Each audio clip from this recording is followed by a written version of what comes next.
ठीक है, चलिए, भारत में प्रथम स्वतंत्रता संग्राम किस वर्ष हुआ? आज हम लोग भारतीय राष्ट्रीय आंदोलन पढ़ने वाले हैं ना, और उसके अंतर्गत हम लोग सबसे पहले 1857 की क्रांति पढ़ने जा रहे हैं मॉडर्न हिस्ट्री के अंदर। तो भाई 1857 बिल्कुल सही उत्तर हो जाएगा, यह ध्यान रखिएगा। क्या सही हो जाएगा? 1857 बिल्कुल सही उत्तर हो जाएगा। यह भारत का प्रथम स्वतंत्रता संग्राम है। क्या है? भारत का प्रथम स्वतंत्रता संग्राम है, याद रखिएगा। भारत का प्रथम स्वतंत्रता संग्राम, भारत का प्रथम स्वतंत्रता संग्राम कौन सा है? 1857 की क्रांति है। यह प्यारे बच्चे, इसे 1857 का सिपाही विद्रोह भी कहा जाता है। तो 1857 का सिपाही विद्रोह किसे कहते हैं? तो इसी कहते हैं, क्योंकि आप सभी जानते हैं ये विद्रोह क्यों शुरू हुआ था। तो जो बीफ था, जो गाय का मांस था और सुअर की चर्बी था, उसको एक कारतूस को बनाने में इस्तेमाल किया जा रहा था, और जिसकी वजह से लोगों ने कहा कि हमारा तो धर्म भ्रष्ट हो गया और अंग्रेज तो हमारा धर्म भ्रष्ट करना चाहते हैं, और इसको लेकर प्यारे बच्चे आपकी क्रांति हो गई। 1757 में क्या हुआ था बताइए? प्लासी का युद्ध हुआ था। 1764 में बक्सर का युद्ध हुआ था। अच्छा ठीक भाई, चलिए आगे बढ़ जाते हैं। भाई ध्यान से देखिएगा सभी प्यारे बच्चे, बिल्कुल सही कहा, मेरठ से शुरू हुआ। 1857 की क्रांति मई में भारत की किस छावनी से शुरू हुई थी? जी बिल्कुल, सैनिक विद्रोह था तो ऑब्वियस है छावनी से शुरू होगा। तो किस छावनी से आपकी 1857 की जो क्रांति है वह आपकी स्टार्ट होती है? सभी प्यारे बच्चे बताएंगे। कानपुर, झांसी, मेरठ, या फिर प्यारे बच्चे आपका लखनऊ? मेरे एक बार गुड्डा गुड़िया बताइए, बक्सर उत्तर देने वालों एक बार थोड़ा सा बुद्धि खोलकर उत्तर देना कि मैं आपसे पूछ क्या रहा हूं। सभी बच्चे बताएंगे कि भाई आपके हिसाब से सही क्या हो जाना चाहिए। तो बिल्कुल सही, उत्तर प्रदेश के मेरठ से मंगल पांडे जी का नाम आपने सुना होगा। मेरठ से क्रांति की शुरुआत करने वाले थे कौन? मंगल पांडे जी। 1857 की क्रांति, बिल्कुल सही बात, आपका मेरठ सही उत्तर हो जाएगा। ब्रिटिश ईस्ट इंडिया के खिलाफ अब यह विद्रोह मेरठ छावनी से शुरू हुआ। उसके बाद प्यारे बच्चे कानपुर, झांसी, लखनऊ विद्रोह के प्रमुख केंद्र हुआ करते थे। कानपुर, झांसी, लखनऊ, ये सब विद्रोह के क्या थे? केंद्र हुआ करते थे, प्रमुख केंद्र हुआ करते थे, ये याद रखिएगा। इसके अलावा साथ में आप ये भी देखेंगे कि नसीराबाद छावनी से शुरू हुआ था। राजस्थान के अंदर नसीराबाद छावनी में यह आपका स्टार्ट होता है। इसके अलावा आप सभी देखिए अगला प्रश्न, 1857 का जो सिपाही विद्रोह था, इसके संदर्भ में निम्नलिखित में से किस तारीख को मेरठ के सैनिकों ने दिल्ली यात्रा शुरू कर दी थी? अब सोचो क्या हुआ प्यारे बच्चों कि ये मेरठ है, समझे? मेरठ से 60 किलोमीटर दूर, 60 किलोमीटर दूर आपका दिल्ली पड़ता है। कितना दूर है? 60 किलोमीटर दूर है। और दिल्ली में प्यारे बच्चे आपके बैठे हुए हैं राजा साहब। कौन राजा साहब? मुगल सम्राट। कोई भी सैनिक, याद रखिएगा, सैनिक वर्ग जो होता है ना, वो स्वयं कुछ नहीं कर पाता, उन्हें सदैव अपना नेता चाहिए ही होता है। तो इनके साथ भी ऐसा हुआ कि मंगल पांडे जी को जब फांसी दे दी गई मेरठ में, तो ये विद्रोह और तेजी से भड़क गया। मेरठ की छावनी से ये विद्रोह स्टार्ट हुआ। सैनिक निकल गए, अपने छावनी के अधिकारियों को मार मार के फेंक दिया और कहा कि अब चलो चलते हैं, देश के अंदर क्रांति होगी, हमारा धर्म भ्रष्ट कर रहे हैं, हिंदू मुसलमान एक हो गए। क्योंकि हिंदू जो कि सुअर की चर्बी से नफरत करते थे और हिंदू जो गाय से प्रेम करते थे, और दोनों के ही जो है धर्मों पर आहत हुआ, तो दोनों लोग साथ मिलकर लड़ने लग गए। आगे बढ़े तो इन्होंने कहा कि चलो पहले दिल्ली के मुगल बादशाह को वापस बहाल कर देते हैं, मुगल बादशाह का वापस शासन लेकर आते हैं। उनका शासन अच्छा था, अंग्रेज तो बदतमीज है बिल्कुल। तो ये दिल्ली पहुंच गए यहां 1857 में, और ये एक तत्कालीन कारण था, लेकिन इसके अलावा भी बहुत सारे आपके कारण थे जिसके कारण प्यारे बच्चे आपका यह विद्रोह आपका स्टार्ट हुआ। तो कुल मिलाकर 10 मई को यह मेरठ से दिल्ली की ओर रवाना होते हैं, और उसके बाद सूर्यास्त तक यहां पर उन्होंने अपने कैद किए हुए सैनिकों को छुड़ाया, ब्रिटिश अधिकारियों को मारा, सूर्यास्त के बाद दिल्ली की ओर कूच कर दी। जैसे ही शाम ढली वापस दिल्ली की ओर पहुंच गए, नहर पकड़ते पकड़ते पकड़ते पकड़ते ग्रेट गंगा कनाल होते हुए दिल्ली पहुंच गए। दिल्ली ये पहुंचे, चलिए आगे बढ़ते हैं। मेरठ के सिपाही डैश को मुगल सम्राट बहादुर शाह से मिलने के लिए लाल किले के द्वार पर पहुंचे थे। 10 मई को निकले थे रात को, वापस मेरठ से 60 किलोमीटर बताया। पहले दोस्त गाड़ी घोड़ा उतना ज्यादा तो था नहीं, आपका अंग्रेज अधिकारियों के पास ही हुआ करता था और सैनिक थे भारी संख्या में ज्यादा, तो वह पैदल मार्च करते हुए पहुंचे मुगल सम्राट बहादुर शाह के पास। किसके पास? बहादुर शाह के पास। कब? 11 मई की तारीख तय की गई। 11 मई को ये लोग 1857 को मुगल सम्राट के पास पहुंच गए। कहां? मुगल सम्राट बहादुर शाह बैठा हुआ है कहां पर? लाल किले पे, रेड फोर्ट पे, लाल किले पर आपका यह मुगल सम्राट बैठा हुआ है। अब जैसे ही ये लाल किले पे बैठा हुआ है तो ये इंतजार कर रहा है, चलो हमारे पास लोग आ रहे हैं। गेट खटखटाया गया, बहादुर शाह जफर का कहा, सुनो एक बहादुर शाह जफर, एक गेट खोलना जरा सा, हम मेरठ छावनी की सैनिक, हम आपका साथ देना चाहते हैं, आपको वापस राजा बनाना चाहते हैं।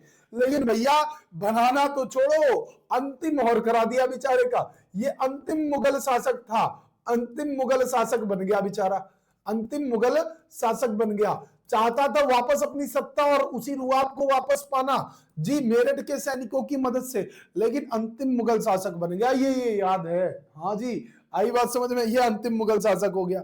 इसके बाद भैया इसे अपना नेता जैसे ही घोषित किया, किसने?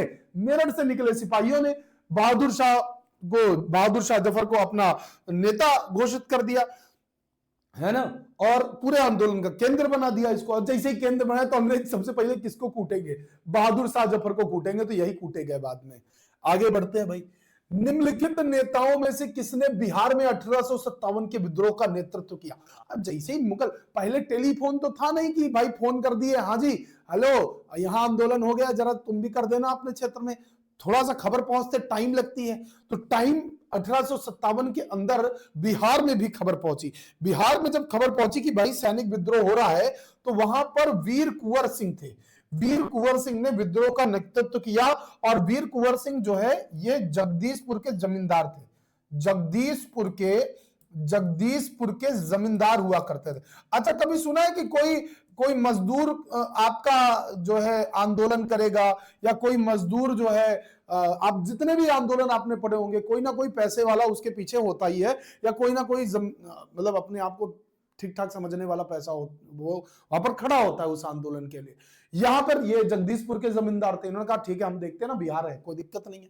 बिहार के कुंवर सिंह ये आपके जगदीशपुर के जमींदार थे, उज्जैनिया राजपूत से आते थे। ये जब सिपाही दीनापुर से आरा पहुंचे तो वहां उनके साथ ये शामिल हुए थे। जब दीनापुर से आरा पहुंचे थे तब यह सिपाहियों के साथ शामिल हुए थे, और इन्होंने आजमगढ़ पर मार्च 1858 पर आजमगढ़ पर कब्जा कर लिया था।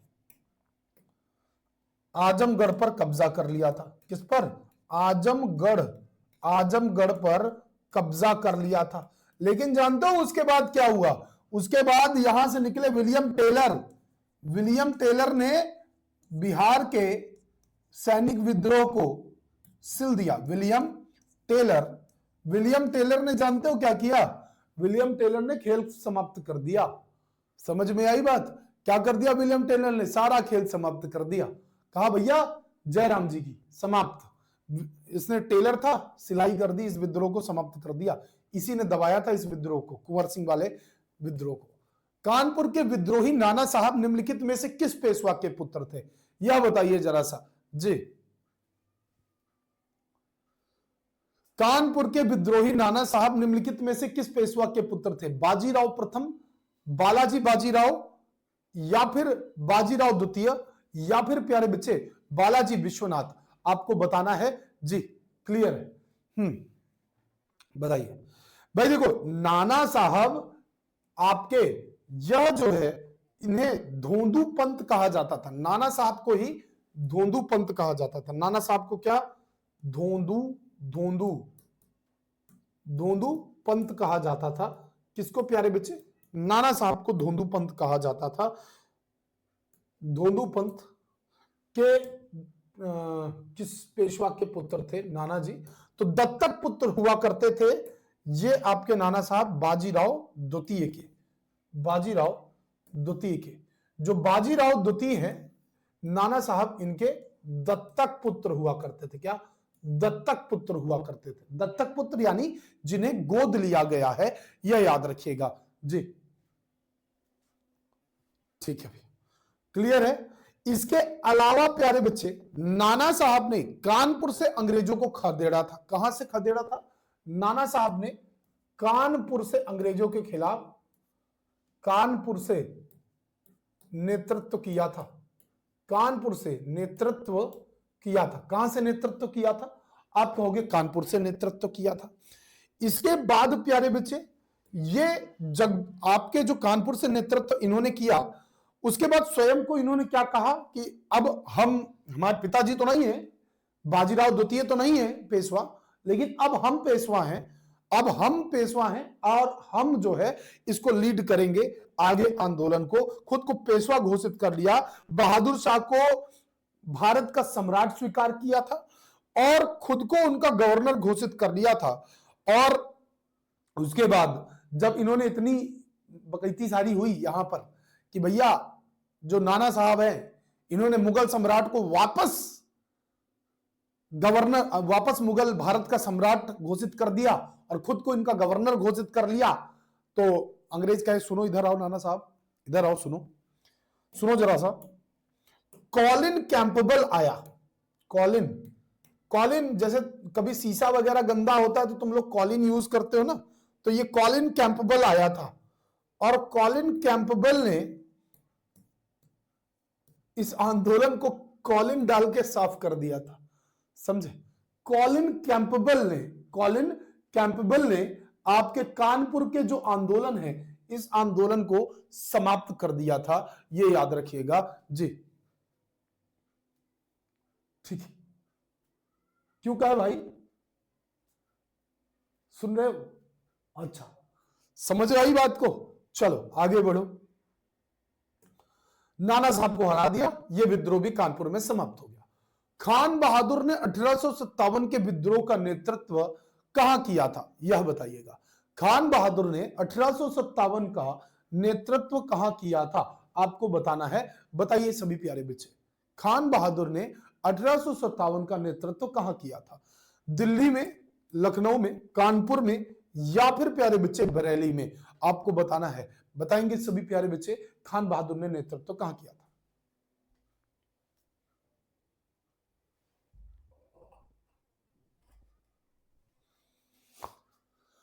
खान बहादुर ने 1857 का नेतृत्व कहां किया था? आप कहोगे बरेली में किया था। यह याद रखिएगा, बरेली में किया था। खान बहादुर आपका जो रोहिलखंड शासक थे, तो अगर आप बरेली रीजन को जानते हो तो इसे रोहिलखंड कहते हैं।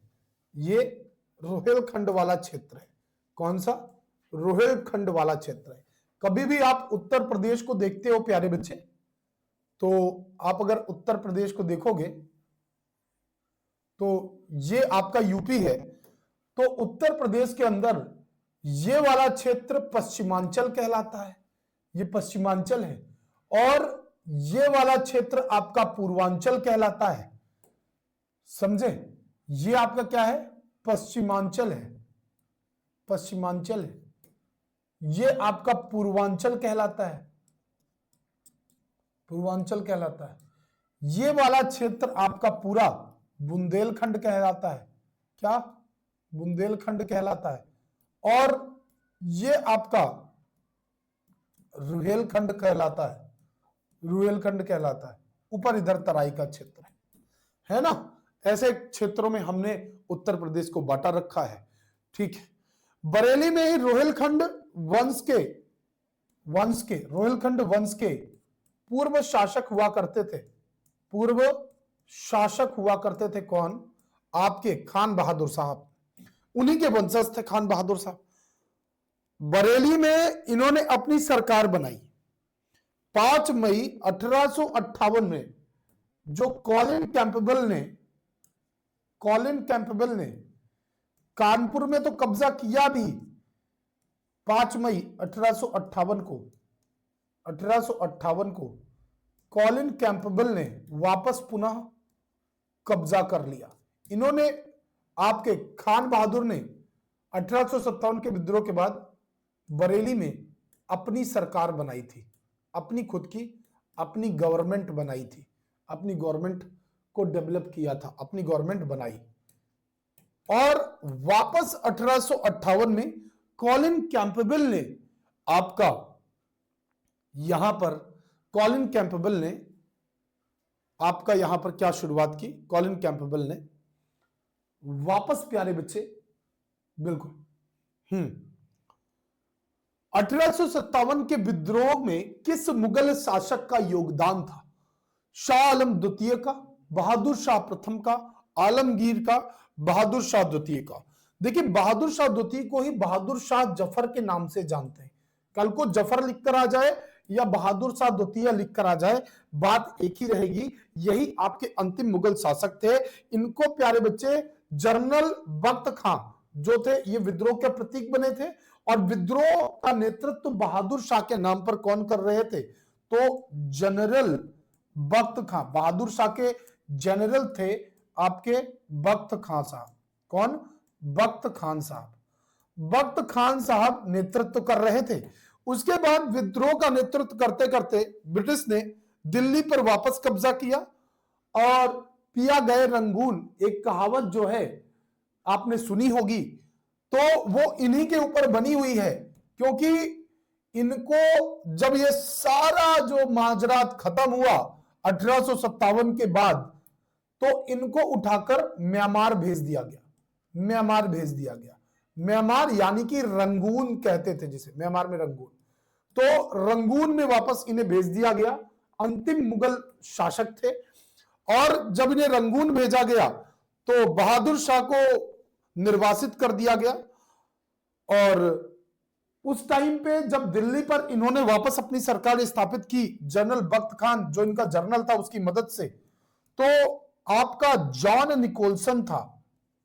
जॉन निकोलसन था, यह वह अंग्रेज अधिकारी था जिसे दिल्ली वापस कब्जा करने का आदेश मिला। और जॉन निकोलसन ने दिल्ली वापस कब्जा कर ली। और म्यांमार में जब आपका बहादुर शाह जफर पहुंचे तो 1862 में इनकी डेथ हो गई। डेथ हो गई, बूढ़े हो चुके थे ऑलरेडी, डेथ हो गई 1862 के अंदर। ये याद रखिएगा। क्लियर है? आई बात समझ में? सभी प्यारे बच्चे बताएंगे क्या इतनी बातें मेरे गुड्डा गुड़ियाओं को समझ आ रही है? देखो, मैं जीएस पढ़ा रहा हूं, मैं इतना धीरे नहीं पढ़ाता हूं बेटा, लेकिन आप सबको समझ में आए, एक एक आप कनेक्ट कर पाओ और बहुत अच्छे तरीके से आप समझ पाओ, तो उस वजह से मैं स्लो चल रहा हूं। वरना तुम्हें पता है मेरी आदत है कि मैं थोड़ा फास्ट ही चलता हूं, है ना? ठीक है भैया, क्लियर है भैया? हाँ या नहीं? इतनी कहानी समझ में आई? बैरकपुर में ब्रिटिश अधिकारियों पर हमला करने के लिए मंगल पांडे को फांसी पर लटका दिया गया था। 29 मार्च 1857 को यह तारीख थी प्यारे साथियों, जब मंगल पांडे जी को फांसी पर लटका दिया गया था। आपका यहां पर एनफील्ड राइफल में जो ग्रीज्ड कारतूस थी, ग्रीज्ड कारतूस हुआ करती थी, इस कारतूस के समय एनफील्ड राइफल में सुअर की चर्बी, एक अफवाह फैली कि गाय और आपकी सुअर की चर्बी लगी हुई है, गाय और सुअर की चर्बी लगी हुई है। इससे सैनिकों में असंतोष आ गया और इसमें भारतीय सैनिकों का गुस्सा भड़का। जो मंगल पांडे हुआ करते थे, ये आपके मेरठ छावनी के 34वें नेटिव इन्फेंट्री का हिस्सा हुआ करते थे। नेटिव इन्फेंट्री का हिस्सा हुआ करते थे। और इन्होंने 29 मार्च को ही प्यारे बच्चे, 29 मार्च को इन्होंने क्या किया था? 29 मार्च को बैरकपुर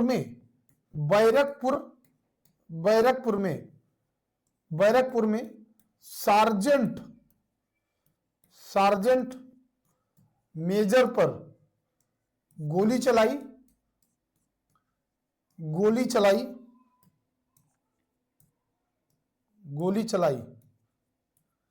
मंगल पांडे पर बैरकपुर पे गोली चलाई थी 29 मार्च 1857 को।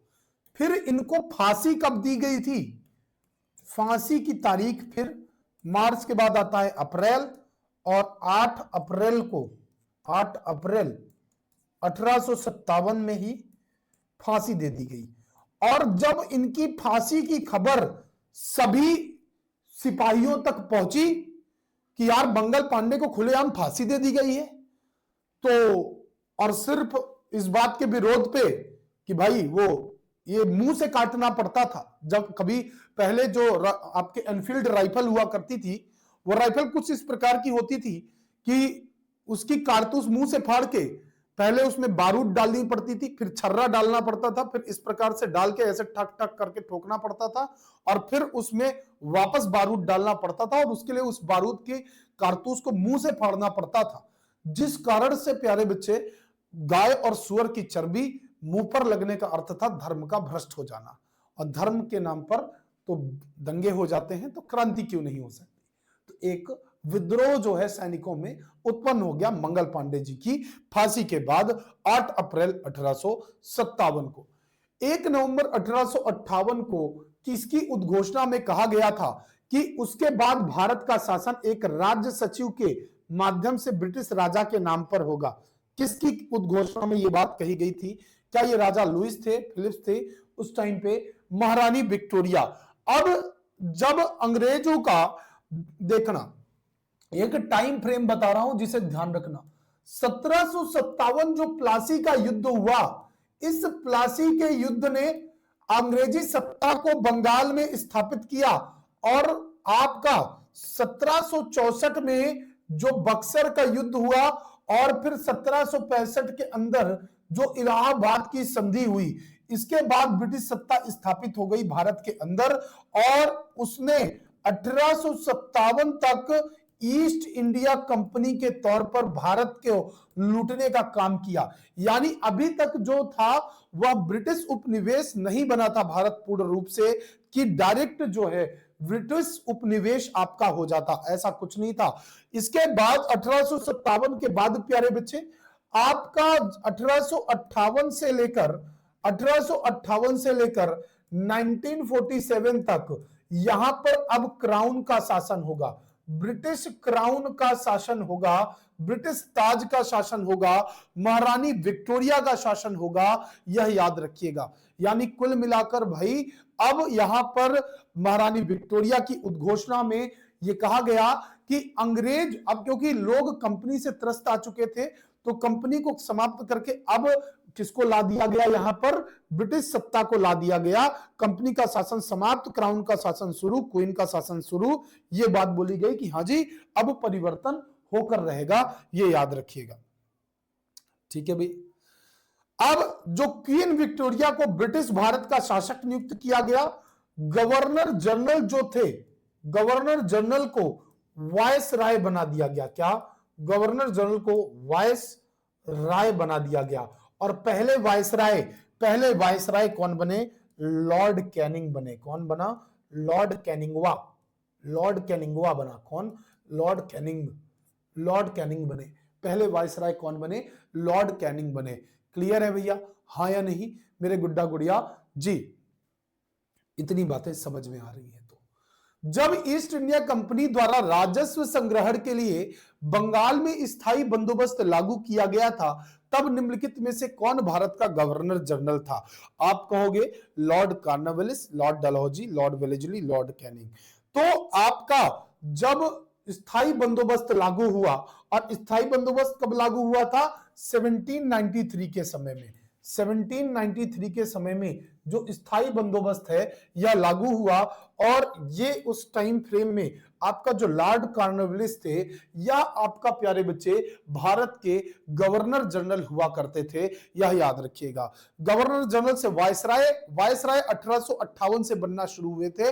बाकी 1757 जब से आपके ब्रिटिशर्स आए थे तब से आपके गवर्नर जनरल हुआ करते थे इनके, यह याद रखिएगा। क्लियर है भैया? तो कॉर्नवालिसवा, इसका नाम रख लेते हैं कॉर्नवालिसवा। इसने कहा कि भाई हम जो जमींदारी व्यवस्था है, इस जमींदारी व्यवस्था को लागू करना चाहते हैं। इसने कंपनी के द्वारा बंगाल के अंदर, अब बंगाल प्रोविंस में इनका अच्छा खासा दबदबा था, तो बंगाल में इन्होंने जमींदारी व्यवस्था को लागू किया। जमींदारी व्यवस्था को लागू किया। जमींदारी व्यवस्था को लागू किया, किसके अंदर, आपके बंगाल के अंदर लागू किया। इसके बाद भाई यह कंपनी जमींदार के बीच में, कंपनी और जमींदार के बीच में एक भू राजस्व समझौता हुआ करता था कि तुमको पर्टिकुलर, अब ईस्ट इंडिया कंपनी डायरेक्ट शोषण करती तो बदतमीजी हो जाती ना, उसने कहा हम भारतीयों को भारतीयों के द्वारा ही शोषण करवाएंगे। देखा कि यह आदमी तगड़ा है, बाहुबल है, इसके पास बॉडी है, थोड़े से डोले शोले हैं, इसको जमींदार बना देते हैं, थोड़ा सा मैन पावर है, समाज में इन्फ्लुएंस है, और उसके बाद यही टैक्स वसूल कर हमको देगा, हमको क्यों लोड लेना है, नहीं ये कर पाएगा, अगली टर्म में चेंज कर देंगे। ऐसी व्यवस्था कार्नवालिस ने बनाई और लोगों की ही जमीन लोगों से लेकर जमींदारों को सौंप दी। और जमींदार जो आज ताव से लिखते हैं कि हाँ जी हम जमींदार हैं, तुम कुछ नहीं थे, तुम अंग्रेजों के क्या थे, गुलाम थे। समझे? ठीक है भैया, ये याद रखना। तो जमींदारी व्यवस्था जो है यह लागू की गई।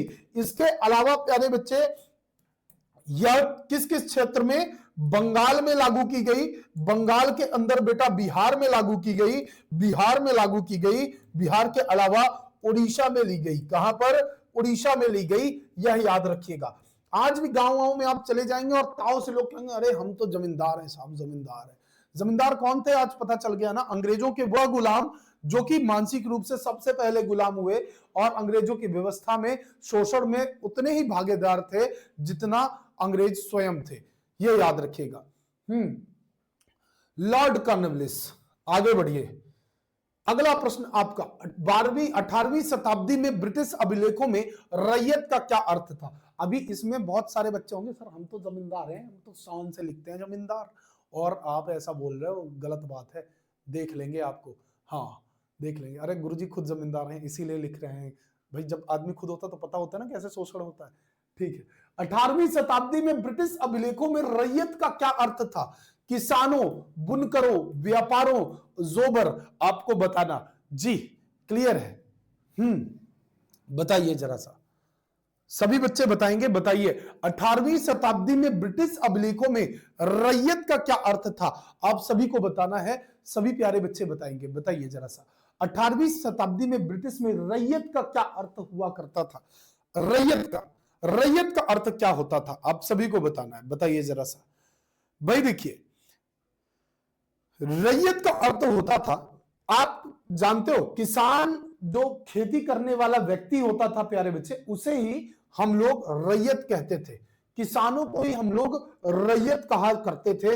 यह याद रखिएगा, जमीन का मालिक नहीं होते थे, ये जमीन के मालिक नहीं होते थे, जमीन मालिक नहीं होते थे, मालिक नहीं होते थे, मालिक नहीं होते थे, इन्हें हम लोग रैयत कहते थे, इन्हें हम लोग रैयत कहते थे। समझे? अच्छा, जमींदार और रैयत में क्या अंतर होता है? तो जमींदार खुद जमीन के मालिक हो जाते थे और रैयत व्यवस्था में ये जमीन के मालिक नहीं होते थे। या तो ये राज्य की जमीन पर काम करवाते थे लोगों से, या तो यह जमींदार की जमीन पर काम करवाते थे लोगों से। ये याद रखेंगे प्यारे बच्चे, आगे बढ़िएगा। अगला प्रश्न आप सभी से, डैश ने जिला प्रमुख के सीधे नियंत्रण और उसके पेरोल पर जमींदारी थानेदारों की जगह लेते हुए दरोगा प्रणाली की शुरुआत की। अब यहां से तुम्हें भारतीय समाज एक अलग दर्शन मिलेगा, भारतीय समाज का, जिसको देख के तुम्हारा दिल गदगदा जाएगा। सुनना बड़े ध्यान से, हर एक बच्चा समझेगा क्या प्रश्न पूछ रहा है। प्रश्न बहुत खूबसूरत इसने पूछा है कि भाई देखिए, लॉर्ड कॉर्नवालिस जो था ना, बड़ा तेज दिमाग का व्यक्ति था। इसको यह बात समझ में आ गई कि जिला प्रमुख के सीधे नियंत्रण और उसके पेरोल पर जमींदारों ने जमींदारी थानेदारों की जगह लेते हुए दरोगा प्रणाली की शुरुआत की गई। अर्थात यहां पर नियमित पुलिस बल का इसने गठन किया। इसने कहा यार जमींदार है, मान लो लठैत टाइप का है तो ठीक है, और जो लठैत टाइप का है वो लोगों से तो बदतमीजी करके टैक्स वसूलेगा ही वसूलेगा, लेकिन अंग्रेजों से भी प्रॉपर बदतमीजी करेगा। तो उसने कहा यार एक ऐसी व्यवस्था बनाते हैं, सरकारी गुंडे बनाते हैं, सरकारी गुंडे तैयार करते हैं। और उस टाइम के दरोगा और आज के दरोगा में अंतर है।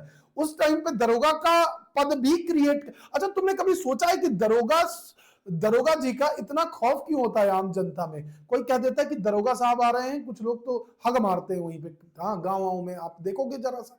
तो कुल मिलाकर इतना खौफ क्यों होता है? क्योंकि जब अंग्रेज जो थे ना, शहर के लोग पढ़ लिख गए, उनके जेनेटिक्स से वो डर खत्म हो गया, लेकिन गांव के लोगों में अभी भी वो डर है। क्योंकि आप देखोगे भाई, आप देखोगे तो आपको पता चलेगा कि जब लॉर्ड कॉर्नवालिस ने दरोगा प्रणाली शुरुआत की तो उस समय जो दरोगा थे वह इतना लाठी मारते थे, लाठी मार मार के टैक्स निकालते थे। इस कारण से आज भी लोग दरोगा से भय खाते हैं। दरोगा व्यवस्था में जमींदारी थानेदारों को हटाया, जिसने जमींदारी थानेदारों को हटाया था, और दरोगा व्यवस्था जमींदारी थानेदारों को हटाया। एक पुलिस बल का गठन किया गया, यहां पर पुलिस बल का गठन किया गया। सुप्रिंटेंडेंट ऑफ पुलिस एसपी के अधीन होता था, सुप्रिंटेंडेंट ऑफ पुलिस के अधीन दरोगा हुआ करता था, और इसी दरोगा का काम ये डायरेक्ट इंटरेक्ट करता था। इसीलिए ये पोस्ट आपकी मोस्ट पावरफुल पोस्ट है, जो डायरेक्ट आपका आम जनता से कनेक्ट करती है, यह याद रखिएगा जी। ठीक है भैया, क्लियर है। उसके बाद भाई आपका यहां पर क्या किया गया कि जो आपका दरोगा प्रणाली है कुल मिलाकर, तो एसपी के अधीन हुआ करती थी ये दरोगा प्रणाली, और दरोगा का गठन यहां पर किया गया लॉर्ड कॉर्नवालिस के द्वारा। ठीक है, लॉर्ड कॉर्नवालिस ने मतलब लगभग, अच्छा ये कोड कब लाया था, तो 1793 में लाया था। 1793 में आपका कॉर्नवालिस कोड आया था। इसी कॉर्नवालिस कोड को भारतीय सिविल सेवा के जनक के तौर पर भी जाना जाता है। कॉर्नवालिस को एक नाम और लिख लीजिएगा यहां, भारतीय सिविल सेवा का जनक, भारतीय सिविल सेवा का जनक, भारतीय सिविल सेवा का जनक। भारतीय सिविल सेवा का जनक भी किसे कहते हैं, आप कहोगे कॉर्नवालिस को कहते हैं, ये याद रखिएगा। अच्छा, कॉर्नवालिस ने 1793 में कॉर्नवालिस कोड लाया था, ये कॉर्नवालिस कोड लाया था। और आपका ये जो दरोगा प्रणाली है ये कब लेकर आया था, तो 1791 में लेकर आया था। कॉर्नवालिस कोड कब लाया था, 1793 में लाया था। ये आपको अलग अलग बातें आपको पता होनी चाहिए। ठीक है भैया, आगे बढ़िए। महालवाड़ी बंदोबस्त प्रणाली डैश के द्वारा तैयार की गई थी, किसके द्वारा, महालवाड़ी। देखिए, महाल का अर्थ होता था गांव का समूह, है ना, गांव का समूह होता था। महाल का अर्थ होता था क्या, गांव का समूह। अब बताइए किसके द्वारा, मैं बता रहा हूं उत्तर पश्चिम वाला जो एरिया है, इस एरिया में ये शुरुआत की गई थी। एक बार सभी बच्चों का उत्तर आना चाहिए यहां से, बताइए जरा।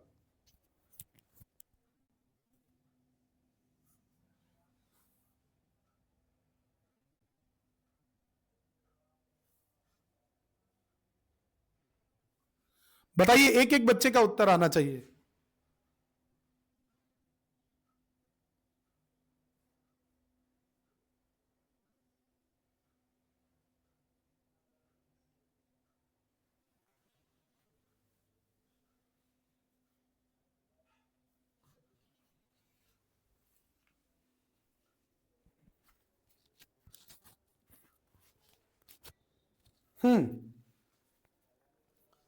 सभी बच्चे बताएंगे।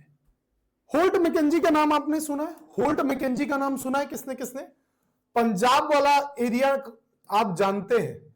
महाल का अर्थ होता था गांव से,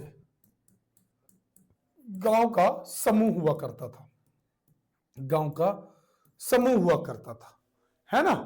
तो महाल का अर्थ क्या हुआ करता था भाई, गांव का समूह हुआ करता था। पंजाब वाले एरिया में होल्ट मैकेंजी जी ने इसे एस्टैब्लिश कर दिया, महालवाड़ी व्यवस्था को। और सबसे पहले इसने होल्ट मैकेंजी ने बंगाल में पहले शुरू की थी इस व्यवस्था को, बंगाल में ट्राई किया था, बंगाल में इस व्यवस्था को ट्राई किया था सबसे पहले, बंगाल में 1822 के आसपास बंगाल में ट्राई किया, और इसे 1833 में आपका पंजाब में ट्राई किया था, ये याद रखिएगा। ठीक है भैया। अब इसमें इस महालवाड़ी व्यवस्था के अंदर क्या होता था, महाल का अर्थ होता था गांव का समूह, और इसी में जो महाल हुआ करता था ये एक मुखिया हुआ करता था, मुखिया। और जो टैक्स कलेक्शन होता था वो गांव के द्वारा चुने गए मुखिया के द्वारा ही टैक्स कलेक्शन किया जाता था। इससे जो शोषण की व्यवस्था थी वह थोड़ा सा बंद हो गई और लोग जो है अपने मन से, लोगों ने कहा कि यार हमें तो खुद का नेता चुनकर टैक्स देना है, तो टैक्स तो देना ही है, खुद का नेता चुनकर दो या जमींदार तुमसे जबरदस्ती से ले, कोई भी तुमसे कुछ भी तरीके से हो सकता है, यह याद रखिएगा। ठीक है प्यारे बच्चे, हाँ या नहीं बताइएगा मेरे गुड्डा गुड़िया। आगे बढ़ते हैं। निम्नलिखित में से कौन सा शब्द कार्नवालिस द्वारा बंगाल में लागू की गई एक प्रणाली व्यवस्था को इंगित करता है जिसके तहत जमींदारों को एक निश्चित तिथि तक एक निश्चित राजस्व प्राप्त करने के लिए भूमि कानून स्वामित्व प्रदान किया गया था? यह बताइए, आप सभी को बताना है। तो आपके हिसाब से क्या होगा? स्थायी बंदोबस्त। प्यारे बच्चे, कौन सा? जो स्थायी बंदोबस्त है यानी जमींदारी व्यवस्था है, यह आपका कार्नवालिस के द्वारा बंगाल में लागू की गई थी। लॉर्ड कार्नवालिस ने स्थायी व्यवस्था कहां से प्रारंभ की थी? तो आपको याद होगा सबसे पहले बंगाल और बिहार। बिल्कुल मनु बेटा, बिल्कुल कर सकते हो। बंबई और बिहार नहीं जी, बंगाल और बिहार, बिल्कुल सही कहा। बंगाल और बिहार संबंधित याद रखना है आपको। बंगाल और बिहार की व्यवस्था यहां से प्रारंभ हुई थी। थॉमस मुनरो द्वारा तैयार की गई रैयतवाड़ी प्रणाली, जिसमें कृषकों को सीधे सरकार को वार्षिक कर देना पड़ता था, निम्नलिखित में से किस वर्तमान राज्य या प्रांत में प्रचलित थी? किस वर्तमान राज्य या प्रांत में आपकी प्रचलित थी? आप कहोगे तमिलनाडु राज्य में यह प्रचलित थी, ये याद रखिएगा। किस राज्य में? तमिलनाडु राज्य में आपकी प्रचलित थी, आपको ध्यान रखना है। आगे बढ़ेंगे। सर ये आपका थॉमस मुनरो द्वारा रैयतवाड़ी प्रणाली, जो रैयत सिस्टम बनाया था, तो थॉमस मुनरो ने रैयत प्रणाली को डेवलप किया था। और रैयत प्रणाली किसके द्वारा डेवलप हुई थी? कल को प्रश्न आ जाए तो ऐसे थॉमस मुनरो लगा देना तुम लोग, ठीक है? थॉमस मुनरो लगा देना। समझ में आई बात? रैयत मुनरो ने, ये लगभग टाइम पीरियड क्या था? तो 1820 के आसपास का टाइम पीरियड था जब इस व्यवस्था को इसने इस्टेब्लिश किया था, ठीक है? और जो है रिकॉर्डियन का लगान सिद्धांत थ्योरी पर यह आधारित थी। और बेसिकली जमीन की उर्वरता के अंतर के कारण जमींदार अतिरिक्त आय अर्जित करते थे। समझे कि उर्वरता किसके पास कितनी है, तो उस आधार पर इस रैयतवाड़ी व्यवस्था को यहां पर शुरुआत किया गया था। तमिलनाडु की बात मैं कर रहा हूं। इसके बाद वही अगला प्रश्न है कि कार्नवालिस द्वारा आपका शुरू किया गया स्थायी बंदोबस्त व्यवस्था भारत में निम्नलिखित में से किस क्षेत्र में प्रचलित थी? तो आप कहोगे कि भाई ये प्रचलित थी आपके पंजाब के अंदर। कहां पर प्रचलित थी? ये आपके पंजाब के अंदर प्रचलित थी, यह याद रखिएगा। कार्नवालिस जो स्थायी बंदोबस्त व्यवस्था है किस क्षेत्र में प्रचलित नहीं था? तो पंजाब में प्रचलित नहीं था। बाकी मैंने आपको बताया था कि शुरुआत तो बंगाल से हुई थी, लेकिन बाद में बिहार और उड़ीसा में भी यह व्यवस्था आपकी प्रचलित हुई। कौन सी? स्थायी बंदोबस्त व्यवस्था यानी जमींदारी वाली व्यवस्था जिसे हम कहते हैं, वह ध्यान रखिएगा। क्लियर एंड कट आपको पता होना चाहिए। चलिए, भारत में राजस्व संग्रहण की रैयतवाड़ी प्रणाली जो अंग्रेजों द्वारा शुरू की गई वह डैश पर आधारित थी। किस पर आधारित थी? डैश पर आधारित थी प्यारे बच्चे। रिकॉर्डियन का लगान सिद्धांत जो था, इसी रिकॉर्डियन के लगान सिद्धांत डेविड रिकॉर्डो ने 1817 के अंदर डेविड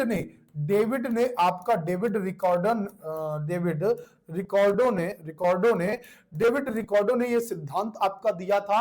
आपका इसी सिद्धांत पर आपकी जो रैयतवाड़ी व्यवस्था है जो कि तमिलनाडु में 1820 में आई, प्यारे बच्चे, ये रैयतवाड़ी व्यवस्था आपकी स्टार्ट हुई, यह याद रखिएगा। शुरुआत की गई, आई बात समझ में? ठीक है भैया, क्लियर है? थॉमस मुनरो 18 से 20 आपको याद होना चाहिए रैयतवाड़ी व्यवस्था के साथ। 1857 के विद्रोह के बाद ब्रिटिश भारत सरकार द्वारा निम्नलिखित में से कौन सा परिवर्तन नहीं किया गया? ब्रिटिश भारत, बेटा सुन लो, गाय भैंस पानी में मत करना। गाय भैंस पानी में तब होगा जानते हो, जब अगर तुमने थोड़ा सा भी ढील छोड़ी, 1 मिनट का यहां से ध्यान हटाया और वहीं चट से बेटा गलत होना शुरू हो जाएगा। क्योंकि हर एक क्वेश्चन तुम देख रहे होगे पिछले क्वेश्चन से रिलेटेड होता है और उसी के साथ एक्सप्लेनेशन होती है। तो अगर तुम्हें अपने आप को स्ट्रॉन्ग करना है तो एक क्रम जो है वह क्रम आपको क्रोनोलॉजी का बनाकर रखना पड़ेगा। भाई, ब्रिटिश सेना में भारतीय सैनिकों की संख्या बढ़ा दी गई थी। किसके बाद? 1857 के भारतीय सैनिकों की संख्या बढ़ा दी गई थी। कौन सा परिवर्तन नहीं किया गया था? भैया घटा दी गई थी। उनको पता चला यार हम सोच तो रहे थे भारतीयों पे शासन करवा लेंगे, लेकिन ये तो बदतमीज लोग हैं, कभी भी विद्रोह कर देते हैं। तो भाई कुल मिलाकर यहां पर ब्रिटिश सैनिकों में जो भारतीय सैनिकों की संख्या थी वो कर दी गई, घटा दी गई। अब भारत के लिए राज्य सचिव नियुक्त हो गया था, बिल्कुल सही। अब ईस्ट इंडिया कंपनी के अधिकार आपका ब्रिटिश साम्राज्य को सौंप दिया गया कि ईस्ट इंडिया कंपनी नहीं है भाई, जो है सो ब्रिटिश है। अपना कैनिंग, अपना भाई कैनिंग, अपना लड़का जो है वो क्या बन गया था, वायसराय बन गया था, समझे। कैनिंग अपना जो लड़का था ये वायसराय बन गया था भारत का। कहा कि ठीक है भैया, हम तो गवर्नर जनरल नहीं है, सही ठीक, हम गवर्नर जनरल थे, तो हमने कहा चलो ठीक है, हम आशीर्वाद देते हैं, तुम वायसराय बन जाओगे। बन गया आशीर्वाद, इधर मिल गया जो है, कैनिंग अपना वायसराय बन गया। ये ध्यान रखना। आगे बढ़ो इधर जी, क्लियर है। 1857 क्रांति थी, कूट देंगे। अभी पूछ रहा है क्यों, अभी इतना पढ़ा के आ रहे हैं आगे से, इसलिए कहते हैं बीच में मत आया करो, शुरुआत से आया करो। जनजातीय गौरव दिवस डैश की जयंती पर मनाया जाता है, डैश की जयंती पर मनाया जाता है भाई, बताइए। बिरसा मुंडा, सरदार वल्लभ भाई पटेल, बी आर अंबेडकर, आपका महात्मा गांधी। किसकी जयंती पर मनाया जाता है भाई जनजातीय गौरव दिवस? भाई उलगुलान विद्रोह करने वाले, उलगुलान करने वाले महान भगवान बिरसा मुंडा। आप 15 नवंबर को जानते हैं जनजातीय दिवस मनाया जाता है, 15 नवंबर को जनजातीय दिवस, जनजातीय गौरव दिवस मनाया जाता है। बिरसा मुंडा की मृत्यु कब हुई थी, डेथ कब हुई थी? 1900 में हुई थी, है ना, ये याद रखना। चलिए आगे, जन्म कब हुआ था बता दो जी। निम्नलिखित में से किस विद्रोह का नेतृत्व कान्हू और सिद्धू और कान्हू ने किया था? किस विद्रोह का नेतृत्व आपके कान्हू और सिद्धू ने किया था? भील विद्रोह का नेतृत्व किया था, मुंडा विद्रोह का नेतृत्व किया था, खासी विद्रोह का नेतृत्व किया था, संथाल विद्रोह का नेतृत्व किया था? आप कहोगे संथाल विद्रोह का नेतृत्व किया था। किस विद्रोह का नेतृत्व कान्हू और सिद्धू ने किया था? संथाल जी। दीपक जी छोड़ दिया बेटा, वहां बहुत पहले छोड़ दिया।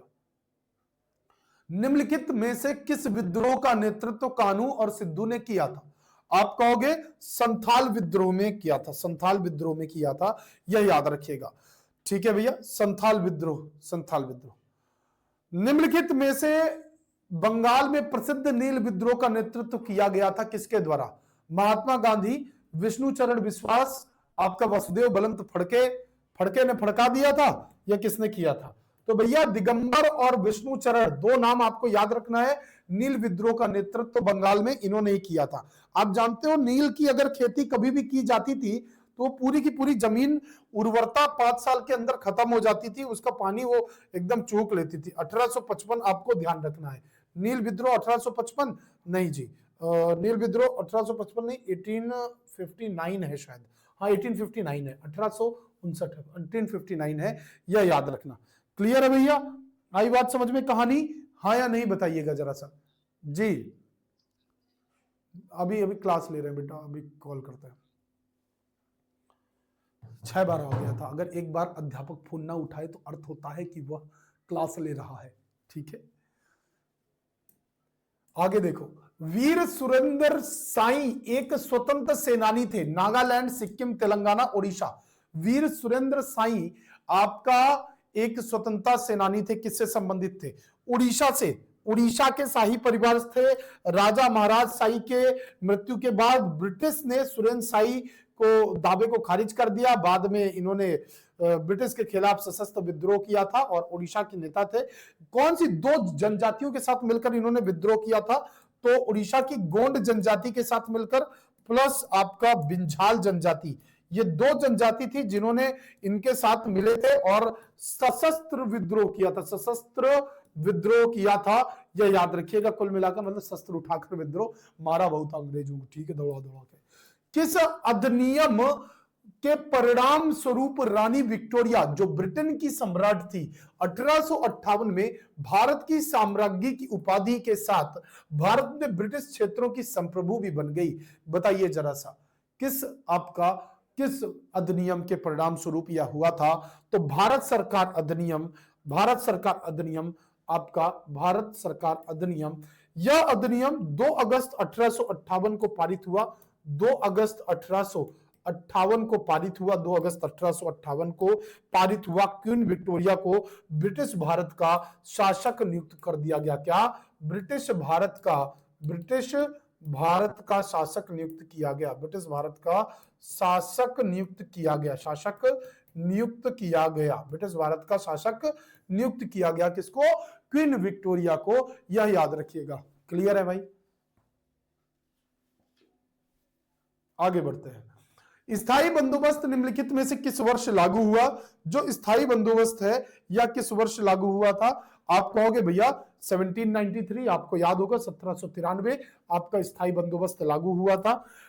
बेटा निम्नलिखित में से किस रियासत को ईस्ट इंडिया कंपनी ने 1852 में हड़प लिया, हड़प नीति के तहत अपने अधिकार में ले लिया था? तो उदयपुर रियासत को अपने अधिकार के अंदर ले लिया था। व्यापगत का सिद्धांत या जिसे आप हड़प नीति कहते हो, ये 1848 में आया था। 1848 में प्यारे बच्चे हड़प नीति आई थी। हड़प नीति आई थी। हड़प नीति या इसे ही प्यारे बच्चे आप लोग व्यापगत का सिद्धांत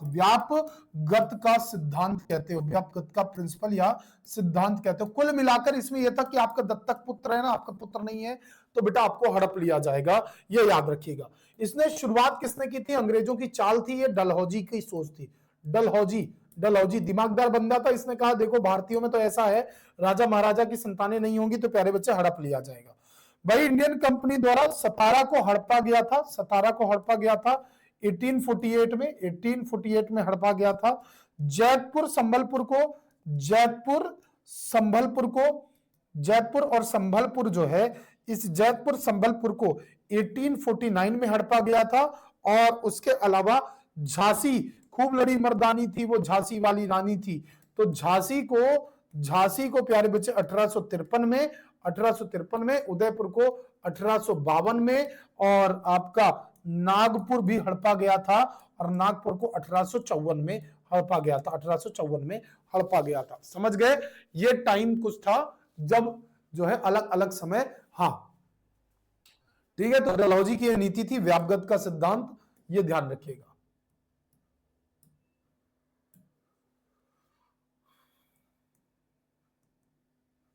भारत में पहली बार कपास मिल 1854 में कताई मिल के रूप में स्थापित की गई थी। कहां पर? तो आप कहोगे बॉम्बे में, स्पिनिंग एंड वीविंग कंपनी के द्वारा बॉम्बे में ये स्टैब्लिश की गई थी, ये याद रखिएगा। निम्नलिखित में से कौन सा युद्ध लड़ाई मंगल पांडे की फांसी से संबंधित है? तब आप कहोगे 1857 की क्रांति प्यारे बच्चे, 1857 का भारतीय विद्रोह, यह याद रखिएगा। 18वीं सदी के स्वतंत्रता सेनानी वीर पांड्या कट्टा बोमन किस वर्तमान राज्य से थे? तो कट्टा बोमन साहब आपके तमिलनाडु से थे। तो आपकी 18वीं शताब्दी के जितने भी स्वतंत्रता सेनानी हैं ये आपके तमिलनाडु से थे। तमिलनाडु के कई लोग थे, जैसे एक वीर पांड्या का नाम आपने सुना होगा। वीर पांड्या का नाम सुना होगा। वीर पांड्या के अलावा आपका पंचला कुर्ची का नाम आपने सुना होगा। पंचला कुर्ची ये भी स्वतंत्रता सेनानी थी। पलायक्कार का नाम आपने सुना होगा। पलायक्करार का नाम सुना होगा, ये भी स्वतंत्रता सेनानी थे। ब्रिटिश अधीनता को स्वीकार करने से इन्होंने आपका इनकार कर दिया था, ये याद रखिएगा जी। क्लियर है? आगे बढ़िए भैया। हाँ, 1857 के विद्रोह के दौरान फैजाबाद के नेतृत्व में निम्नलिखित ने संभाला था। किसने संभाला था ये बताइए जरा सा, सभी बच्चे बताएंगे। लव यू बेटा। हाँ बताओ जरा सा, हाँ बताओ सभी प्यारे बच्चे। 1857 के विद्रोह फैजाबाद के नेतृत्व में किसने संभाला था, आपको यह बताना है। बताइए जरा सा, सभी प्यारे बच्चे बताएंगे। सभी बच्चे बता दीजिए। हाँ जी सही क्या हो जाएगा आपके हिसाब से? किसने? मौलवी अहमदुल्ला का नाम सुना है आपने? समझे? कहते ना कि ये एक लोगों से आजादी नहीं प्राप्त हुई थी। जितना हिंदुओं का हिंदुस्तान है उतना मुसलमानों का भी ये हिंदुस्तान था, है और आगे भी रहेगा। क्यों रहेगा? ये कारण है क्योंकि प्यारे बच्चे आप यहां पर देखोगे कि आपके तमाम ऐसे नेतृत्वकर्ता थे जिन्होंने आपका पाकिस्तान बनने का समर्थन नहीं किया और भारत के अंदर ही रहने की कोशिश की। आज जो सोशल मीडिया है वो उनके अंदर और नफरत भर रही है। ये जो चीजें हैं वो सही नहीं चल रही हैं। आने वाले समय में इस देश को जो है तोड़ने का काम करने वाली है ये शक्तियां। मौलवी अहमदुल्ला आपका फैजाबाद अवध क्षेत्र से थे। फैजाबाद जो है, फैजाबाद आपका कहां पर पड़ता है? अयोध्या के पास फैजाबाद अवध क्षेत्र से थे। अवध क्षेत्र से थे, यह याद रखिएगा। अवध क्षेत्र के नेता थे। विद्रोह का प्रकाश स्तंभ इन्हें कहा जाता है, इन्हें विद्रोह का प्रकाश स्तंभ कहा जाता है। विद्रोह का प्रकाश स्तंभ, विद्रोह का प्रकाश स्तंभ कहा जाता है, स्तंभ, विद्रोह का प्रकाश स्तंभ कहा जाता है। इसके अलावा बिहार से आप जानते हैं कुंवर सिंह थे, लखनऊ से बेगम हजरत महल थी, लखनऊ से बेगम हजरत महल थी, बेगम हजरत महल, बेगम हजरत महल, बेगम हजरत महल थी, बेगम हजरत महल लखनऊ से थी। इसके अलावा रोहिल्ला सरदार थे, खान बहादुर खां, आप जानते हैं उनको, क्लियर है।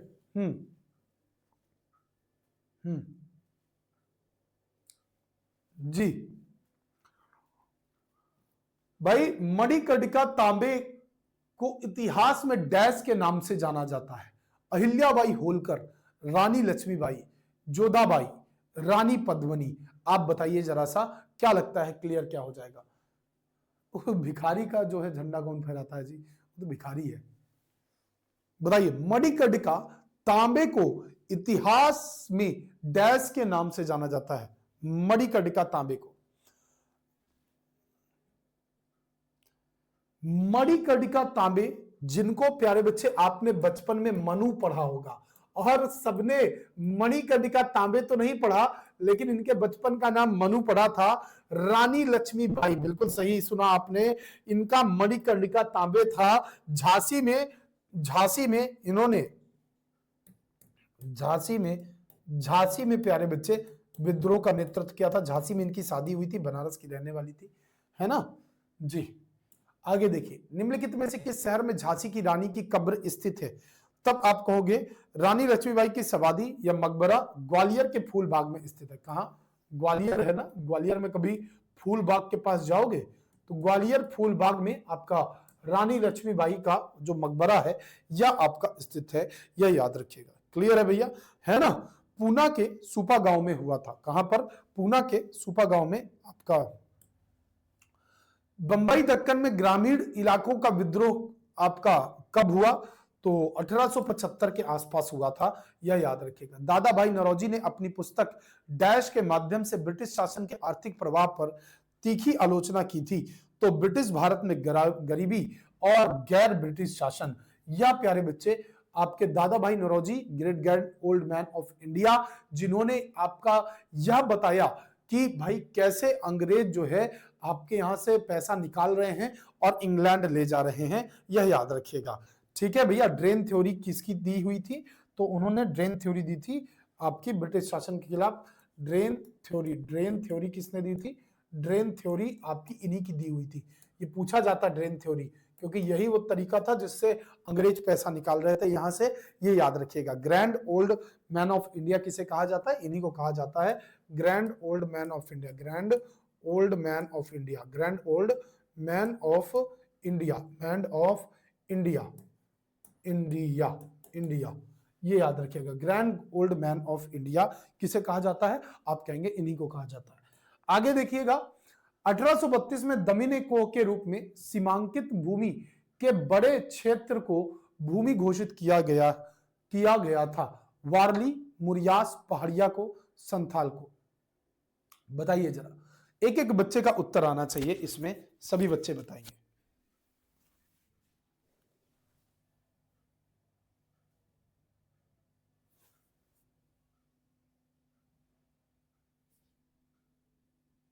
बताइए सभी प्यारे बच्चे।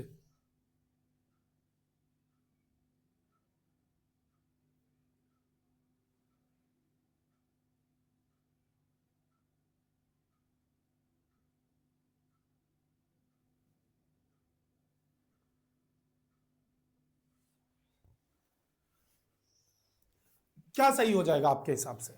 1832 में दमिनिको प्यारे बच्चे, बिल्कुल सही, संथाल। डी ऑप्शन आपका सही हो जाएगा। निम्नलिखित में से किस संगठन की स्थापना 1855 में हुई थी? आप कहोगे 1855 में किसकी? अब जो है हम भारतीय राष्ट्रीय कांग्रेस की ओर आगे बढ़ रहे हैं, और 1857 का जो विद्रोह है इसको हम लोग समाप्त कर चुके हैं, और आगे के क्रम में हम लोग पढ़ेंगे। भारतीय राष्ट्रीय कांग्रेस 1885 में स्थापना होती है।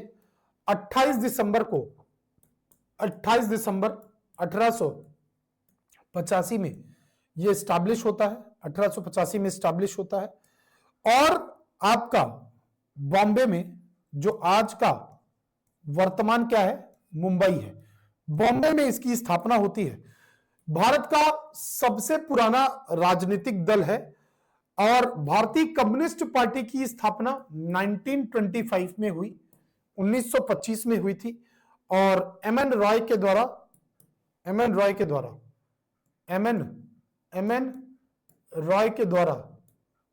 कानपुर में की गई थी। कहां पर? कानपुर में की गई थी। भारतीय कम्युनिस्ट पार्टी की स्थापना एम एन रॉय के द्वारा कानपुर में 1925 में की गई। मुस्लिम लीग की स्थापना प्यारे बच्चे 1906 में ढाका में की गई। ढाका जो आज बांग्लादेश की कैपिटल है, वहां पर प्यारे बच्चे मुस्लिम लीग की स्थापना 1906 में आपका की गई। ये याद रखिएगा। क्लियर है भैया? हाँ या नहीं? आगे बढ़िए, उत्तर कीजिए सभी प्यारे बच्चे। निम्नलिखित में से कौन 1885 में भारतीय राष्ट्रीय कांग्रेस के संस्थापकों में से एक था? आपको बताना है। एलन ऑक्टेवियन, एओ ऑक्टेवियन हुम, जिसे आप लोग एलन ऑक्टेवियन हुम के नाम से जानते हैं, या एलन ऑक्टेवियन हुम ने दादा भाई नौरोजी किसके किसके साथ मिलकर प्यारे बच्चे, तो नाम याद रखिएगा। पहला नाम दादा भाई नौरोजी, एओ ह्यूम ने दादा भाई नौरोजी को फोन लगाया, कहा दादा भाई नौरोजी आ जाओ जरा सा। नौरोजी साहब कहे ठीक है चलिए चलते हैं, एक राजनीतिक दल बनाते हैं। इसके बाद जो डब्ल्यूसी बनर्जी हैं, डब्ल्यूसी बनर्जी को फोन लगाया, डब्ल्यूसी बनर्जी भी आ गए। और फिर उसके अलावा दिनशा एदुलजी वाचा, दिनुशा को फोन लगाया और इन सब के साथ मिलकर भारतीय राष्ट्रीय कांग्रेस, इंडियन नेशनल कांग्रेस 1885 में इन्होंने बना दी। यह याद रखिएगा प्यारे बच्चे।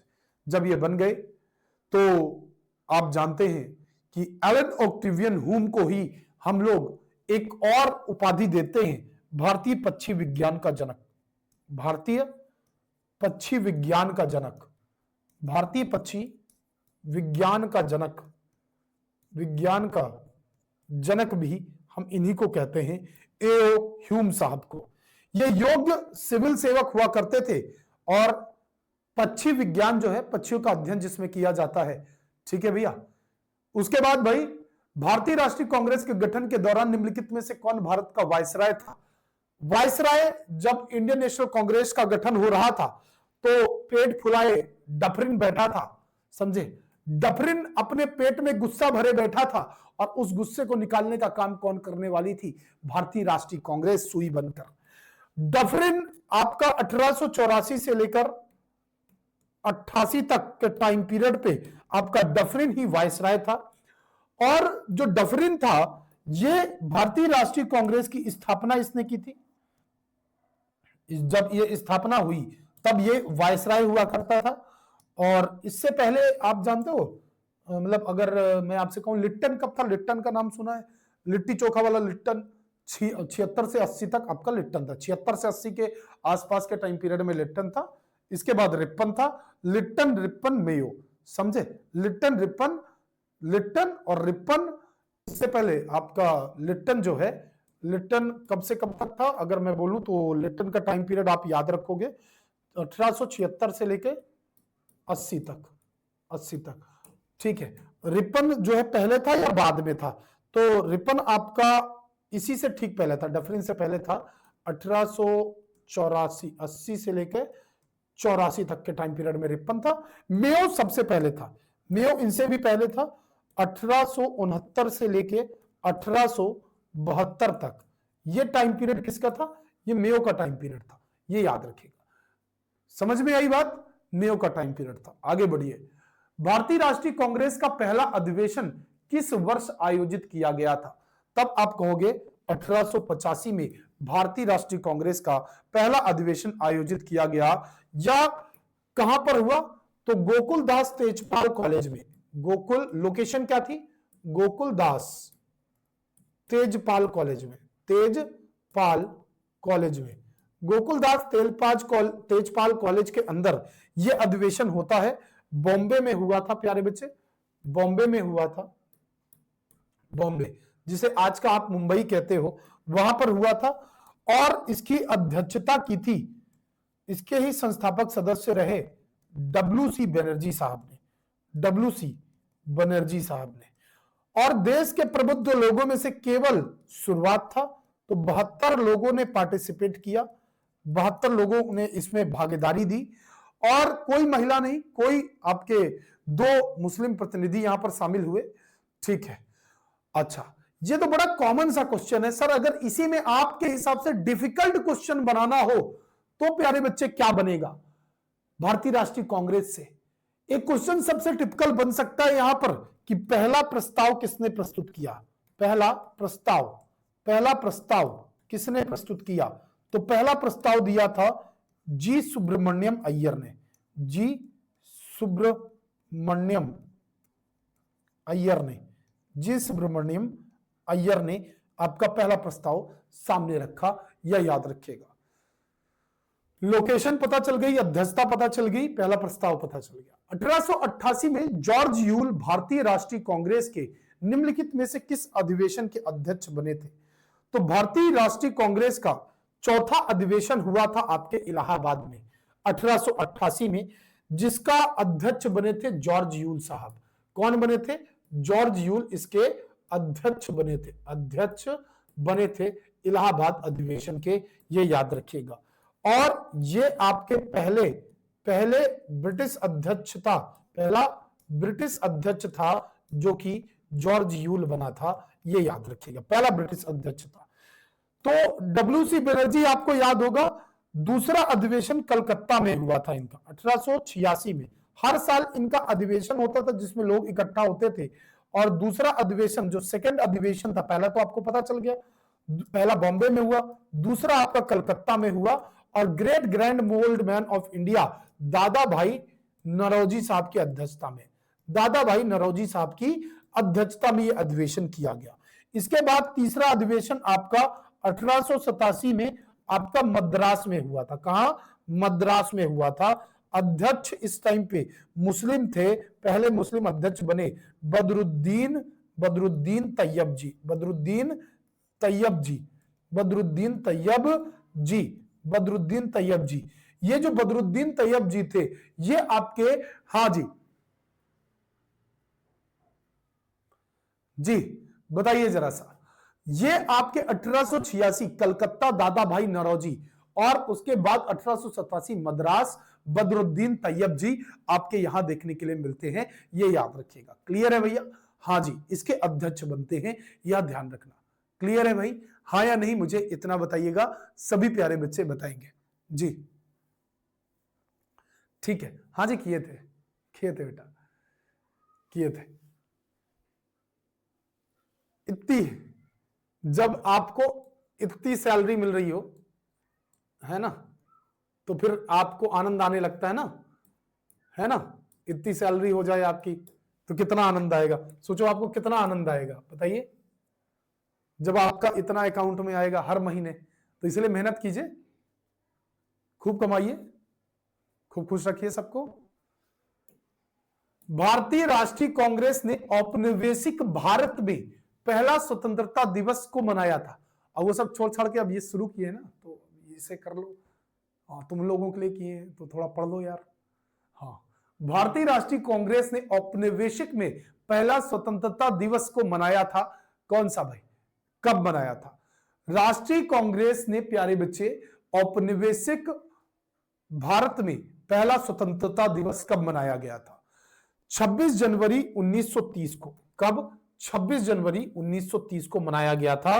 और लाहौर अधिवेशन हुआ, लाहौर अधिवेशन हुआ था प्यारे बच्चे, लाहौर अधिवेशन। इसी लाहौर अधिवेशन में क्या किया गया था? इसी लाहौर अधिवेशन में प्यारे बच्चे 1929 के अंदर आपका जवाहरलाल नेहरू, पंडित जवाहरलाल लाल नेहरू। ये जो पंडित जवाहरलाल नेहरू थे, इन्होंने क्या किया, एक पूर्ण राजस्व का प्रस्ताव पारित किया। पूर्ण राजस्व, पूर्ण स्वराज का, सॉरी राजस्व कह रहा, पूर्ण स्वराज का, पूर्ण स्वराज का प्रस्ताव पारित किया।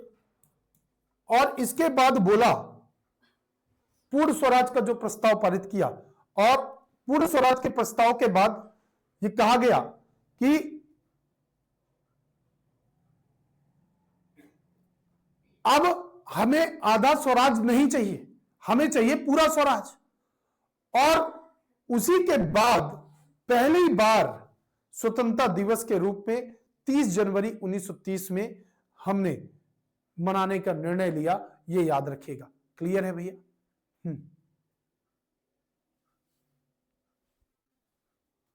चलो, भारतीय राष्ट्रीय कांग्रेस के प्रथम वार्षिक सत्र का नेतृत्व किसने किया था?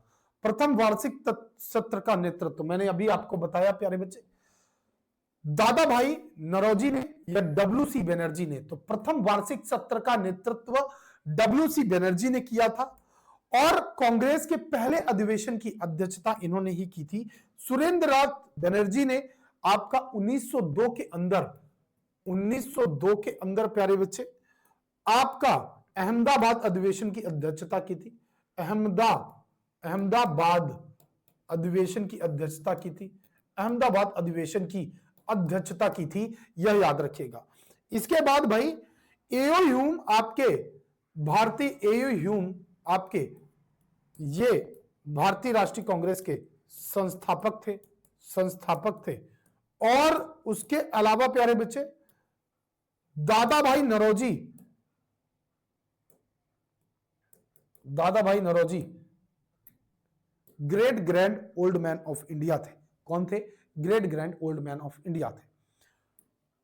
भारतीय राष्ट्रीय कांग्रेस की पहली महिला अध्यक्ष कौन थी? एनी बेसेंट थी। एनी बेसेंट 1917 में प्यारे बच्चे कलकत्ता के अधिवेशन में अध्यक्षता की थी। 1917 में कलकत्ता अधिवेशन की अध्यक्षता की थी। किस अधिवेशन की अध्यक्षता की थी? कलकत्ता अधिवेशन की अध्यक्षता की थी। किसने? एनी बेसेंट जी ने की थी, यह याद रखिएगा जी। उसके बाद जो सरोजनी नायडू थी प्यारे बच्चे, सरोजनी नायडू इन्हीं के बाद पहली भारतीय महिला थी जिन्होंने अध्यक्षता की थी। सरोजनी नायडू ने कौन सा? 1925 का कानपुर अधिवेशन हुआ था प्यारे बच्चे। कानपुर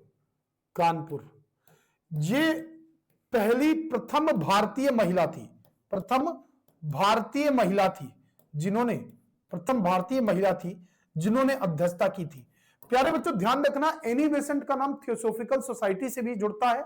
थियोसॉफिकल सोसाइटी जिसको भारत ने स्टैब्लिश किया, यहां अध्यक्ष बनी। और प्यारे बच्चे है ना, यह ध्यान रखना है आपको। और दूसरी चीज आपका सरोजनी नायडू 1925 का कानपुर अधिवेशन याद रखना, प्रथम भारतीय महिला थी, यह ध्यान रखना है आपको। आगे बढ़ेंगे प्यारे बच्चे, आगे देखिए। सरोजनी नायडू ने भारतीय राष्ट्रीय कांग्रेस के अध्यक्ष के रूप में कार्य किया था कब? 1935 में, 1921 में, 1931 में। बताइए जरा सा, सरोजनी नायडू ने भारतीय राष्ट्रीय कांग्रेस के अध्यक्ष के रूप में कार्य किया था कब? कब कार्य किया था? सरोजनी नायडू ने भारतीय राष्ट्रीय कांग्रेस के अध्यक्ष के रूप में कब कार्य किया था? 1925 में कार्य किया था। कब? 1925 में।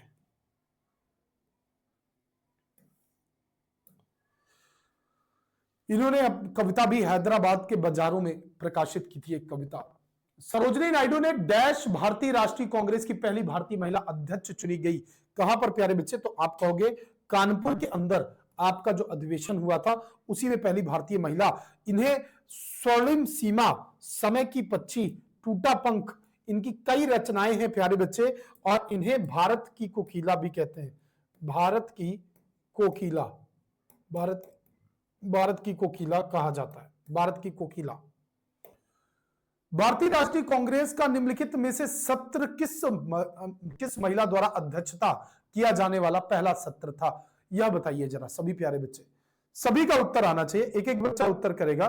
तो आपका एनी बेसेंट ने कलकत्ता में 1917 में सबसे पहले एक अधिवेशन की अध्यक्षता की थी, ये याद रखिएगा। इसके बाद 1925 में आपका जो है नाम आपने सरोजनी नायडू का याद रखना है, और आपका लाहौर अधिवेशन 1925 सरोजनी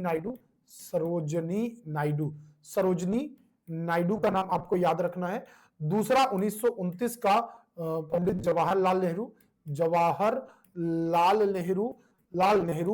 नेहरू पूर्ण स्वराज की बात की गई थी, यहीं पर पूर्ण स्वराज 26 जनवरी का दिन तय किया गया था। सूरत अधिवेशन रास बिहारी घोष का नाम आपको याद रखना है। किसका? रास बिहारी घोष का नाम याद रखना है। आगे बढ़िए।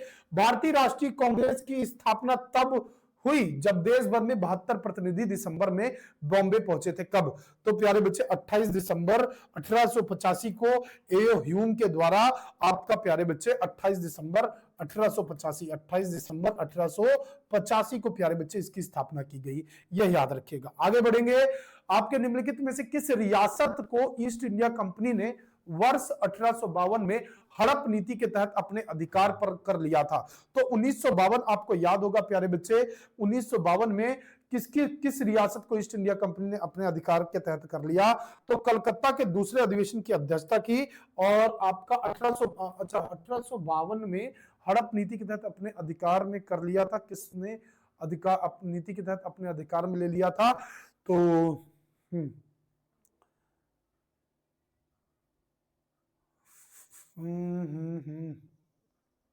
ये क्वेश्चन रॉन्ग है, इधर छोड़ो, चलो आगे बढ़ो नेक्स्ट क्वेश्चन की ओर। 1931 में भारतीय राष्ट्रीय कांग्रेस का कौन सा झंडा अपनाया गया था?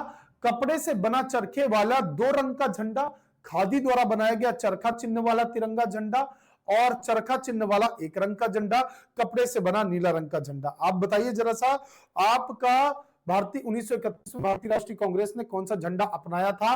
खादी द्वारा बनाया गया चरखा चिन्ह वाला झंडा, तिरंगा झंडा, 3 रंग का झंडा तिरंगा, हमारा सबसे प्यारा तिरंगा। इधर देखो 1939 में त्रिपुरी कांग्रेस में राष्ट्रपति चुनाव में पट्टाभी सीतारामैया किससे हार गए थे? महात्मा गांधी से, सुभाष चंद्र बोस से, राजेंद्र प्रसाद से, जवाहरलाल नेहरू से। प्यारे बच्चे किससे हार गए थे? तो आप कहोगे कि यह हारे थे आपके सुभाष चंद्र बोस से। किससे हारे थे? सुभाष चंद्र बोस से हारे थे। त्रिपुरी कांग्रेस में राष्ट्रपति चुनाव में पट्टाभी सीतारामैया किससे हार गए थे? तो आपके सुभाष चंद्र बोस से हार गए थे, यह याद रखिएगा। त्रिपुरी कांग्रेस का अधिवेशन था जो कि मध्य प्रदेश के अंदर त्रिपुरी में हुआ था। त्रिपुरी कहां पड़ता है? एमपी के अंदर पड़ता है, वहीं पर हुआ। महात्मा गांधी ने पट्टाभी सीतारामैया को चुनाव में उतारा था, और इन्होंने जब पट्टाभी सीतारामैया हार गए तो उन्होंने कहा कि ये पट्टाभी सीतारामैया की हार नहीं है, ये मेरी हार है।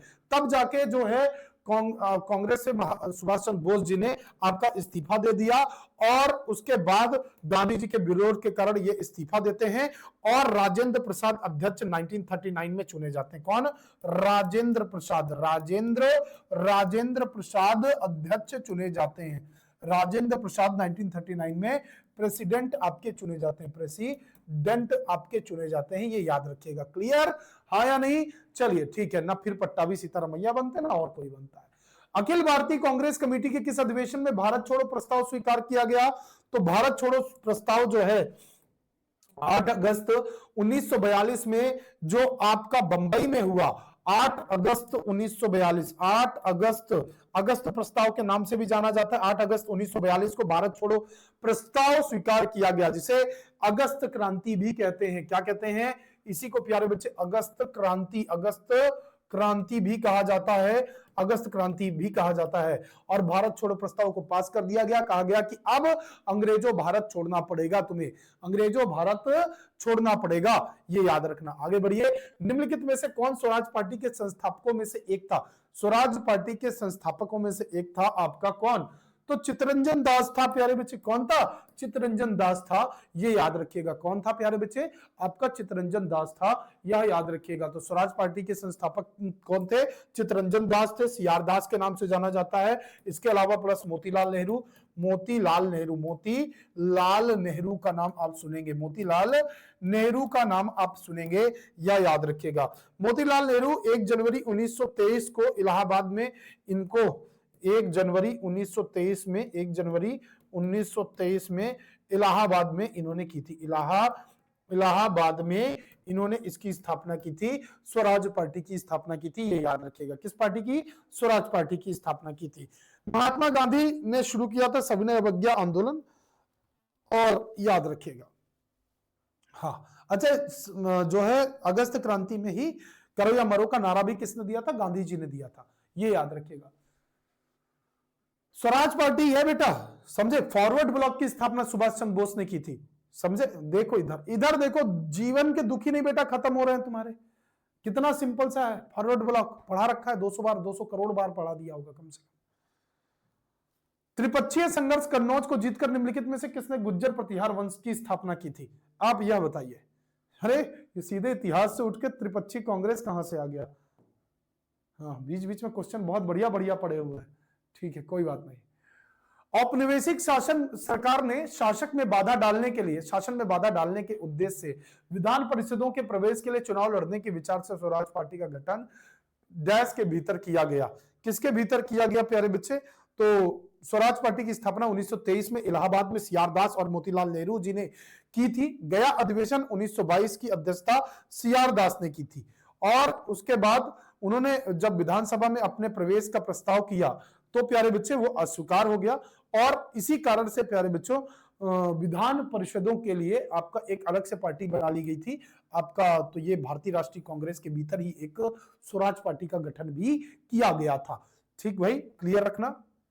1922 वाले अधिवेशन का अध्यक्षता किसने की थी? सीआर दास ने की थी, ये याद रखेंगे प्यारे बच्चे। हाँ भाई, भारतीय राष्ट्रीय कांग्रेस का दूसरा वार्षिक अधिवेशन निम्नलिखित में से किस स्थान पर आयोजित किया गया है? बंबई, कलकत्ता, दिल्ली, मद्रास। भाई वार्षिक अधिवेशन निम्नलिखित में से किस स्थान पर किया गया है? आपको बताना है किस स्थान पर किया गया है। कहोगे भैया किस स्थान पर किया गया है, बताइए जरा सा। सभी बताएंगे तब आप कहोगे कि भाई सीधी सी बात है, कलकत्ता। बिल्कुल बिल्कुल सही कहा। कहा भैया सही क्या हो जाएगा? कलकत्ता सही हो जाएगा। कलकत्ता, कलकत्ता, कलकत्ता अधिवेशन 1886। आपके दादा भाई दूसरा वार्षिक अधिवेशन 1886 में 1886 में आपका इसके अध्यक्ष कौन बने थे? Great grand old man of India दादा भाई नौरोजी साहब। दादा भाई नौरोजी साहब कौन अध्यक्ष बने थे? दादा भाई नौरोजी साहब बने थे, ये याद रखिएगा। आगे बढ़िए, आगे बढ़िए।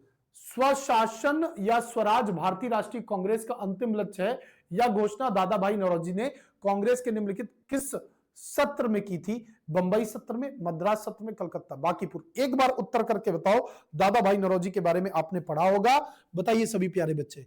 हाँ जी, सभी बताएंगे, बताइए।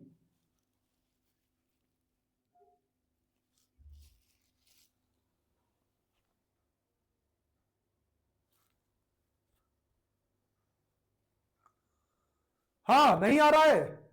दादा भाई नौरोजी किस सत्र में? एक तो भैया कलकत्ता सत्र था, तो ऑब्वियस है भैया कलकत्ता अधिवेशन में, लेकिन ये वो वाला अधिवेशन नहीं था जो आपका अधिवेशन हुआ था कलकत्ता का 1886 में। दूसरा अधिवेशन दादा भाई और नौरोजी के, उसमें लगभग 400 लोग आए थे उसमें अध्यक्षता में। ये बड़ा अधिवेशन था, और यह अधिवेशन दादा भाई नौरोजी का था 1906 वाला। 1906 में आपका ये कलकत्ता अधिवेशन में दोबारा अध्यक्ष बनते कौन? आपके दादा भाई नौरोजी साहब। ये कहते हैं कि भैया स्वराज स्वशासन की घोषणा की इन्होंने, इसी उसमें कहा कि भैया हमको ये स्वराज की शासन की घोषणा की थी दादा भाई नौरोजी, ये याद रखेंगे। ठीक है भैया। लिबरल पार्टी के सदस्य के रूप में आपके ब्रिटिश हाउस ऑफ कॉमन्स में पहुंचने वाले पहले भारतीय का नाम अगर कभी पूछ लेना तो वो भी दादा भाई नौरोजी ही है, ये याद रखिएगा। तो कुल मिलाकर कलकत्ता अधिवेशन 1906 वाले में भी आपके कौन लीड कर रहे थे? दादा भाई नौरोजी लीड कर रहे थे अध्यक्ष के रूप में। क्लियर है? क्लियर है या नहीं? हाँ, दोबारा कुर्सी पहुंचे थे, दोबारा कुर्सी पहुंचे थे। कुछ लोगों को यहां तक आते आते सर मौत आने लगती है। क्या हुआ सर, क्या हुआ, कष्ट हो रहा है सर, इतना क्यों पढ़ा दिया सर, एक दिन में इतना नहीं पढ़ पाएंगे सर, कहां जाए हम, किधर गड्ढा खोद के घुस जाए हम, समझे, अच्छा होता मेढक होते, जीवन में 6 महीने हाइबरनेशन में रहते, गड्ढा खोदते, खाना खाते ढेर सारा, 6 महीने सोते, 6 महीने जगते, है ना। हाइबरनेशन, ठंडी आती तो बिल्कुल जैसे मेढक रजा अपने जमीन के अंदर घुस जाता है, तो कुछ जो है मेढक के सलीके जमीन नहीं, जमीन के ऊपर बिछे हुए तमाम मखमली गद्दों के अंदर घुस जाते हैं। कष्ट रखो, युवा हो, संघर्ष, तापमान बढ़ा रहना चाहिए। युवा का अर्थ होता है तापमान सदैव बना रहे। 4-5 घंटे सो रहा हूं पिछले 3 दिन हो गए, लेकिन लगातार तुमको कहीं कोई पढ़ाने में कमी लग रही है? रात में एक, और उत्तर प्रदेश का भर्ती बोर्ड तो ऐसे बिगड़ चुका है, उसने रात को 2 बजे नोटिफिकेशन दिया है और 1:30 बजे करीब नोटिफिकेशन जारी किया है Uttar Pradesh police computer operator का, है ना। हाँ, हम सर मेढक है, तापमान बढ़ा रहना चाहिए, कैसी बात कर रहे हो, मेढक बनना है? टर बुलवा दूंगा भाई। अखिल भारतीय कांग्रेस ने भारत के लिए पूर्ण स्वराज और पूर्ण स्वतंत्रता की मांग को औपचारिक रूप कब दिया था? भाई औपचारिक रूप दिया था लाहौर अधिवेशन के अंदर। लाहौर अधिवेशन के अंदर बोला कि भैया देखो सुनो, पंडित जवाहरलाल नेहरू आपकी अध्यक्षता कर रहे थे जी, हाँ अध्यक्षता कर रहे थे, और अध्यक्षता करते करते उन्होंने कहा एक काम करो, सुनो एक काम करते हैं भाई, पूर्ण स्वराज पूर्ण स्वतंत्रता सारी मांग किसे चाहिए? हमें चाहिए। समझ में आई बात? आगे देखो, पंडित जवाहरलाल नेहरू अध्यक्ष थे। कांग्रेस और मुस्लिम लीग के बीच लखनऊ समझौता किस वर्ष हुआ? लखनऊ समझौता हुआ था 1916 में, समझे, लखनऊ पैक्ट पर नाराज हो गए थे, आपस में दोनों लड़ गए थे, समझे, कौन? कांग्रेस और मुस्लिम लीग। इन्होंने कहा कि ठीक है वापस समझौता कर लेते हैं, और इनकी अध्यक्षता कर रहे थे लखनऊ अधिवेशन की। इस लखनऊ अधिवेशन की, लखनऊ अधिवेशन जब हुआ तो इसमें दोनों नेताओं को बुलाया गया, कहा सुनो दोनों एक काम करो, अंग्रेज से लड़ लेते हैं, बाद में अपना समझ लेंगे। लखनऊ अधिवेशन को बुलाया गया। इसी लखनऊ अधिवेशन में जो अंबिका चरण मजूमदार थे, अंबिका चरण मजूमदार थे, समझे, मजूमदार, अंबिका चरण मजूमदार थे। इन्होंने कहा लखनऊ समझौता पर बाल गंगाधर तिलक के नेतृत्व में आपका जो कांग्रेस था और मोहम्मद अली जिन्ना के नेतृत्व में मुस्लिम लीग था, और इन्हीं दोनों के साथ आपस में दोनों लोग एक हुए, समझौता किया और बाद में वापस हो गए साथ में, और बाद में फिर अलग हो जाएंगे, कोई दिक्कत है नहीं। भाई देखो, ब्रिटिश भारत में वायसराय के प्रांतीय वित्त के केंद्रीय वित्त को अलग करने का पहला कदम उठाया, और 1870 में विकेंद्रीकरण यानी डिसेंट्रलाइजेशन की शुरुआत करने वाला व्यक्ति, भारतीय सांख्यिकी सर्वेक्षण की स्थापना करने वाला व्यक्ति, 1872 में पहली जनगणना करने वाला व्यक्ति, जनगणना, सेंसस बोलते हैं जनगणना को इंग्लिश में, अंग्रेजी में, समझे। पहला जनगणना करने वाले व्यक्ति का नाम क्या है? तुम कहोगे भैया नाम तो मत पूछो सर, हम अभी बता देते, लॉर्ड मेयो नाम है सर इनका, समझे, लॉर्ड मेयो नाम है। लॉर्ड मेयो 1869 से लेकर 1872 तक इसका टाइम पीरियड रहता है। भारतीय सांख्यिकी सर्वेक्षण की स्थापना किसने की? इंडियन स्टैटिस्टिक्स डिपार्टमेंट सर्वे की स्थापना किसने की? भैया मेयो ने की थी, ये याद रखिएगा। डैश में मद्रास सत्र, भारतीय राष्ट्रीय कांग्रेस ने पहले एक संविधान मसौदा तैयार करने के लिए सर्वदलीय सम्मेलन की बैठक बुलाई थी। मद्रास अधिवेशन 1927 में हुआ था। मद्रास मुख्तार अहमद अंसारी ने इसकी अध्यक्षता की थी। साइमन कमीशन के जवाब को कांग्रेस कमीशन के सहयोग ना करने के बारे में विचार इसी में किया गया था, ये याद रखिएगा। साइमन गो बैक, ठीक है, साइमन गो बैक का नारा लगाते हुए किस क्रांतिकारी को लाठी लगने के कारण मौत हुई? कौन थे? लाला लाजपत राय। हाँ, राजा राम मोहन राय लगा देना। कौन अगर राजा राम मोहन राय लगाएगा बेटा, कान में ये पेन कान के इस पार से डालूंगा, इस पार से निकाल लूंगा, क्योंकि बीच में तो बुद्धि होगी नहीं, है ना। अगर बुद्धि होती तो राजा राम मोहन राय का नाम सुनते ही कहते अच्छा गुरुजी वो तो ब्रह्म समाज। हाँ, समझ में आई बात इधर। लाला लाजपत राय। फिर उसका बदला लेने भगत सिंह और कौन उनके साथ 2 व्यक्ति गए थे जिन्होंने गलत व्यक्ति को मार दिया था, फिर गलत व्यक्ति को मारा था, फिर जो है हाँ उनको फिर बम फेंके थे, फिर किसी ने गद्दारी कर दी थी, फिर उनको जेल जाना पड़ा था, फिर जो है फांसी हुई थी, है ना। आई बात समझ में? ठीक है। भारतीय राष्ट्रीय कांग्रेस 1929 में डैश की अध्यक्षता में पूर्ण स्वराज प्रस्ताव पारित किए थे। किसकी अध्यक्षता में? तुम कहोगे भैया पंडित जवाहरलाल नेहरू की अध्यक्षता में प्रस्ताव पारित किए थे, ये याद रखिएगा। कौन सा? 1929 लाहौर अधिवेशन, ये याद रखना है। आगे बढ़ेंगे। भारतीय राष्ट्रीय कांग्रेस के विभाजन डैश में हुआ था, कब हुआ था? डैश में हुआ था। 1901 में हुआ था, 1905 में हुआ था, या प्यारे बच्चे 1903 में हुआ था, 1907 में हुआ था? बताइए जरा सा कब हुआ था। हाँ जी, भारतीय राष्ट्रीय कांग्रेस में विभाजन, विभाजन का मतलब क्या होता है भैया? गरम दल नरम दल दो में बट गए थे। एक लाल बाल पाल, समझे, बाल गंगाधर तिलक, लाला लाजपत राय, समझे, और बछेंद्री पाल, बछेंद्री पाल, बताओ कौन से पाल, बताओ जरा सा, बताओ क्या हो जाएगा? हाँ जी, उग्रवादी और एक उदारवादी, समझे, दो लोग हो गए थे सूरत अधिवेशन में। सूरत अधिवेशन में 1907 में सूरत अधिवेशन हुआ था। इस सूरत अधिवेशन के अंदर प्यारे बच्चे यह काम हुआ था, सूरत अधिवेशन के अंदर। ठीक है भैया, बाद में वापस कब मिले थे? कौन से अधिवेशन में मिले थे? अभी पढ़ाया थोड़ी देर पहले। दोपनों शामिल कब हो गए थे? वापस साथ में कब आ गए थे? बदरुद्दीन तैयब जी की अध्यक्षता में, डैश डैश की अध्यक्षता में कांग्रेस को संबोधित किया गया था। तो सत्येंद्र प्रताप सिन्हा 1887 में, बदरुद्दीन तैयब जी 1887, समझे, ये मुस्लिम अध्यक्ष थे। बदरुद्दीन तैयब जी, आपका मद्रास अधिवेशन था, मद्रास अधिवेशन था, समझे, कांग्रेस 18 तीसरा अधिवेशन हो रहा था और कांग्रेस के पहले मुस्लिम अध्यक्ष थे, ये याद रखिएगा। ठीक है भैया, बॉम्बे प्रेसिडेंसी एसोसिएशन की स्थापना भी की थी फिरोज शाह मेहता और केटी तलंग के साथ मिलकर। किसने? बदरुद्दीन तैयब जी ने ही, ये याद रखिएगा साथ के साथ। 1915 के सत्र के दौरान भारतीय राष्ट्रीय कांग्रेस का अध्यक्ष सत्येंद्र प्रसाद सिन्हा साहब थे। सत्येंद्र प्रसाद सिन्हा साहब, यह याद रखिएगा, यह ब्रिटिश हाउस ऑफ लाइस के पहले भारतीय सदस्य भी बने थे, ये याद रखेंगे। बिल्कुल, कांग्रेस की अध्यक्षता की थी भारत रत्न से सम्मानित कौन? मदन मोहन मालवीय। 2014 में मदन मोहन मालवीय का नाम जानते हैं ना? 2014 में इन्हें भारत रत्न मिला था और उसके बाद इन्होंने 4 बार कांग्रेस की अध्यक्षता भी की थी। भारतीय राष्ट्रीय कांग्रेस के दूसरे सत्र में कितने प्रतिनिधियों ने भाग लिया था? कितने प्रतिनिधियों ने भाग लिया था? आप कहोगे 434 प्रतिनिधियों ने भाग लिया था, यह याद रखिएगा। निम्नलिखित में से किस वर्ष भारतीय राष्ट्रीय कांग्रेस के कराची अधिवेशन में प्रस्ताव इस बात पर केंद्रित था कि स्वतंत्र भारत का संविधान कैसा दिखना चाहिए?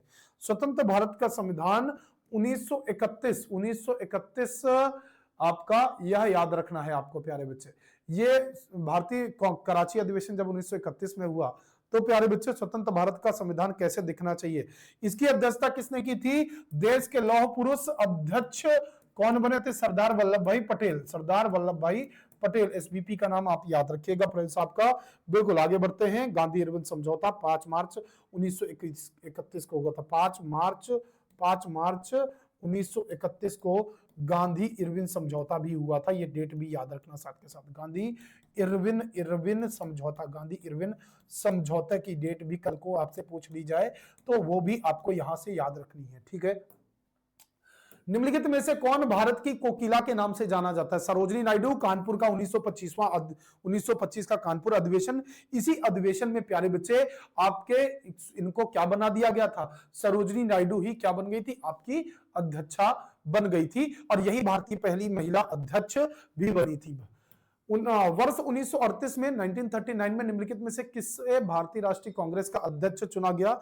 तो भारतीय राष्ट्रीय कांग्रेस का अध्यक्ष किसे चुना गया आपको बताना है। तब आप कहोगे सुभाष चंद्र बोस जी को चुना गया, ये याद रखिएगा, सुभाष चंद्र बोस जी को चुना गया था। सरदार वल्लभ भाई पटेल ने कांग्रेस के अध्यक्ष के रूप में कार्य किया प्यारे बच्चे। किस वर्ष कार्य किया था? तो 1931 में कांग्रेस अधिवेशन था प्यारे बच्चे। सोचो, ये आपको याद रखना है। ठीक है, अब आपका होमवर्क क्वेश्चन आज का दे रहा हूं। निम्नलिखित में से किसने सितंबर 1923 में कांग्रेस के विशेष सत्र की अध्यक्षता की? 35 वर्ष की आयु में कांग्रेस के अध्यक्ष के रूप में चुने जाने वाले सबसे कम उम्र के व्यक्ति बने। कौन थे? आजाद साहब थे या कौन थे? बता दो कमेंट करके, हिंट भी दे दिया तो आराम से उत्तर करना है इसका। ठीक है, और बाकी कुछ क्वेश्चन प्रैक्टिस के लिए भी दे दिए हैं, तो भाई प्रैक्टिस भी कर लेना सभी लोग और आगे भी। ठीक है प्यारे बच्चों, खूब मन लगा के प्रैक्टिस करो, अच्छे से करो, बेहतरीन तरीके से करो, पढ़ते रहो, जी जान लगा दो, जितनी क्षमता है वो सारी लगा दो, क्योंकि सब कुछ जिस दिन हासिल होगा, कहते हैं ना कि जिस दिन पेपर निकलेगा एक नहीं कई निकलेंगे, और उस लेवल की तैयारी करने के लिए अपने आप को मजबूत करो। जिस दिन प्रत्येक प्रश्न का उत्तर तुम्हें दिख जाएगा, जिस दिन गोविंद नरवणे पढ़ते ही तुमको सब याद आ जाएगा, बाल गंगाधर तिलक पढ़ते ही आपको मुस्लिम लीग की वो बैठक याद आ जाएगी, राम मनोहर लोहिया पढ़ते ही वह नेतृत्व करता याद आ जाएगा, तो कैसे ये पढ़ने से होगा। और पढ़िए, जबरदस्त तरीके से पढ़िए, शानदार तरीके से पढ़िए, और सब कुछ बैच में थ्योरी के फॉर्मेट में पढ़ा रखा है। इंटरेस्टेड हो तो बैच में जरूर जुड़ें आप सभी लोग। ठीक है, धन्यवाद, नमस्ते।